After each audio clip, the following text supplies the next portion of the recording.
Tujuan pembelajaran khusus adalah CGP menyimpulkan dan menjelaskan keterkaitan materi yang diperoleh dan membuat refleksi berdasarkan pemahaman yang dibangun selama modul 2 dalam berbagai media. Pada fase ini, CGP diajak untuk meninjau ulang keseluruhan materi pembelajaran di paket modul 2 pembelajaran yang berpihak pada murid dan membuat sebuah koneksi antar materi belajar yang sudah CGP lakukan.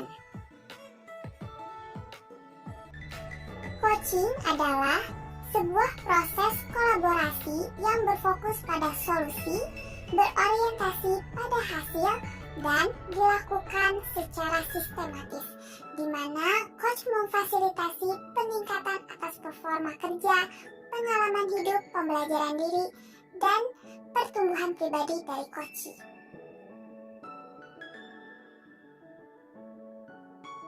Paradigma berpikir yang pertama adalah fokus pada coach atau rekan sejawat yang akan kita kembangkan.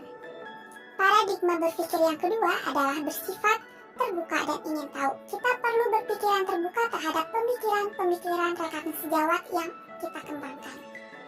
Paradigma berpikir coaching yang ketiga adalah memiliki kesadaran diri yang kuat. Paradigma berpikir coaching yang keempat adalah mampu melihat peluang baru dan masa depan. Kita harus mampu melihat peluang perkembangan yang ada dan juga bisa membawa rekan kita melihat masa depan. Prinsip coaching dikembangkan dari 3 kata atau frase kunci pada definisi coaching, yaitu kemitraan, proses kreatif, dan memaksimalkan potensi. Dalam berinteraksi dengan rekan sejawat atau siapa saja, kita dapat menggunakan ketiga prinsip coaching tersebut dalam rangka memberdayakan orang yang sedang kita ajak berinteraksi. Yang pertama adalah kemitraan, di mana posisi coach dan coachee dalam proses coaching adalah mitra, artinya setara. Tidak ada yang lebih tinggi maupun yang lebih rendah. Yang kedua adalah proses kreatif, di mana proses kreatif ini dilakukan melalui percakapan 2 arah yang memicu proses berpikir coachee, memetakan dan menggali situasi coachee untuk menghasilkan ide-ide baru. Yang terakhir dari prinsip coaching adalah memaksimalkan potensi.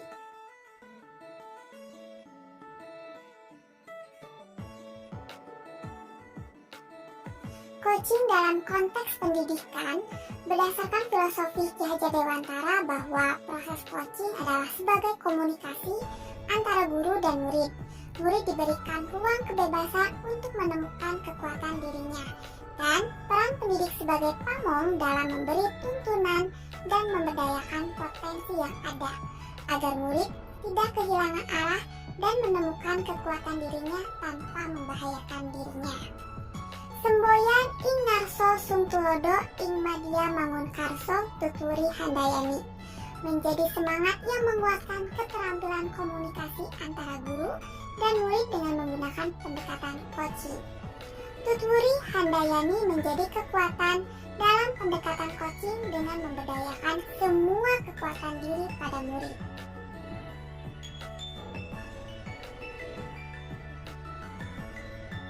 Kompetensi inti coaching ada 3. Yang pertama adalah kehadiran penuh atau presence, di mana kemampuan coach untuk bisa hadir secara utuh bagi coachee sehingga badan, pikiran, hati selaras saat sedang melakukan percakapan coaching.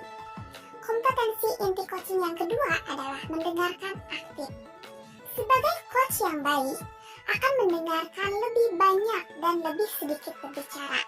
Fokus dan pusat percakapannya adalah pada diri coachee, yakni mitra bicara. Kompetensi inti coaching yang ketiga adalah mengajukan pertanyaan berbobot. Pertanyaan yang diajukan dapat menggali informasi dari coachee, menggugah untuk berpikir, menstimulus coachee untuk memunculkan ide-ide baru, dan mampu mengungkapkan emosi.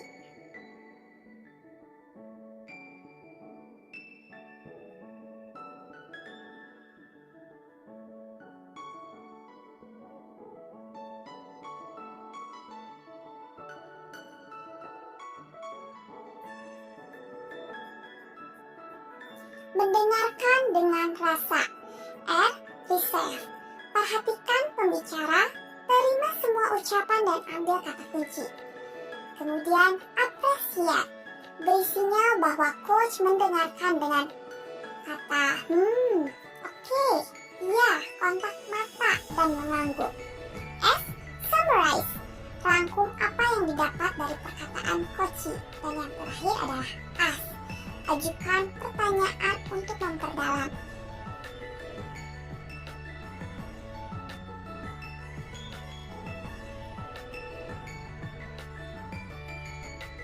Percakapan berbasis coaching dengan alur Tirta. Tirta, tujuan umum, identifikasi, rencana aksi, dan tanggung jawab. Untuk alur yang pertama adalah T. Coach perlu mengetahui apa tujuan yang hendak dicapai coach dalam sesi coaching. I atau identifikasi merupakan proses menggali semua hal yang terjadi pada coach. R. Rencana aksi. Coach membantu coach dalam memilah dan memilih hasil pemikiran selama sesi coaching yang akan dijadikan sebagai sebuah rencana aksi. Dan T sebagai tanggung jawab, komitmen coach dalam membuat rencana aksi dan menjalankan rencananya.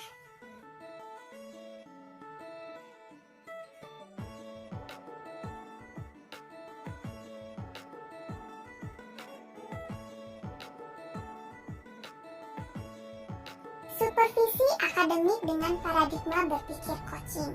Yang pertama, supervisi akademik dimaknai secara positif sebagai kegiatan berkelanjutan yang meningkatkan kompetensi guru sebagai pemimpin pembelajaran dalam mencapai tujuan pembelajaran, yaitu pembelajaran yang berpihak pada murid. Beberapa prinsip supervisi akademik dengan paradigma berpikir coaching yaitu kemitraan, konstruktif, terencana, reflektif, objektif, berkesinambungan, dan komprehensif.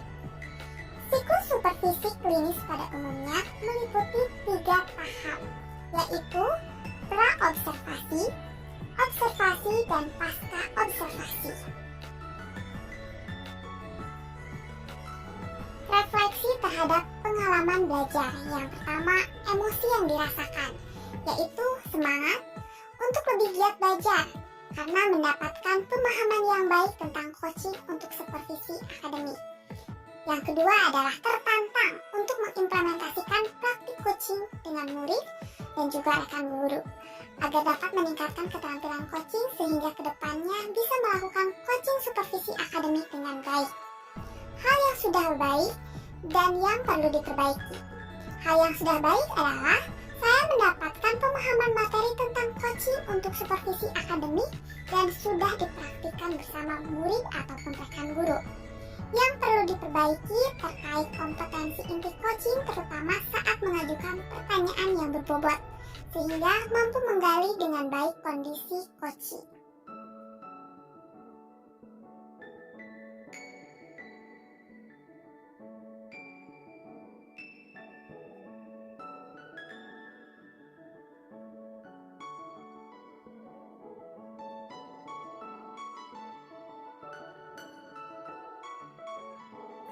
Implementasi terhadap kompetensi diri adalah menambah dan mengoptimalkan kekuatan diri sebagai seorang pendidik dan juga orang tua yang dapat menjadi seorang coach bagi orang-orang di sekitar untuk mampu memberdayakan dan juga mengembangkan kompetensi yang mereka miliki.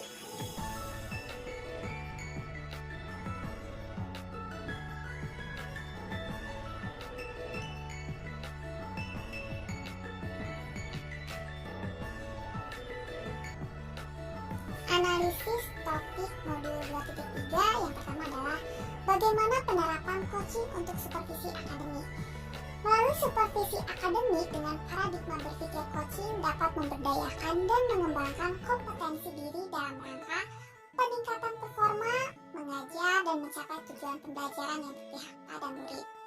Coaching dibutuhkan sebagai peningkatan motivasi atau komitmen diri seorang guru sehingga kualitas pembelajaran meningkat, seiring meningkatnya motivasi kerja para guru. Coaching sebagai kompetensi membangun kemitraan. Kemitraan dalam proses coaching dapat terbangun dan membuka peluang akselerasi kesadaran dan mendorong tindakan aksi ketika dilandasi rasa percaya coachee terhadap coach. Dalam prosesnya, kita tidak perlu memandang kesenjangan jabatan, karena supervisi akademik terjadi proses kolaborasi antara supervisor dan guru. Apa tantangan implementasi coaching di sekolah? Tantangannya adalah dalam mengimplementasikan coaching di sekolah, ketika dihadapkan pada rekan yang dilihat memiliki beban masalah, tetapi sulit untuk terbuka. Ketika kita mencoba mengajak berbicara dengan paradigma berpikir coaching. Selain itu, ketika kita berhadapan dengan rekan yang lebih senior, yang belum terbiasa dengan paradigma berpikir coaching, sebagai seorang coach mendapat label menggurui. Dan bagaimana alternatif solusi untuk tantangan yang ada? Dalam proses coaching, berusaha menjadi seorang coach yang mampu membangun kemitraan yang baik dengan coachee. Berusaha menjadi pendengar yang aktif, memiliki kemampuan komunikasi yang baik sehingga proses coaching mampu membuat coachee merasa nyaman dan terbuka. Hal tersebut dapat menghasilkan proses coaching yang maksimal.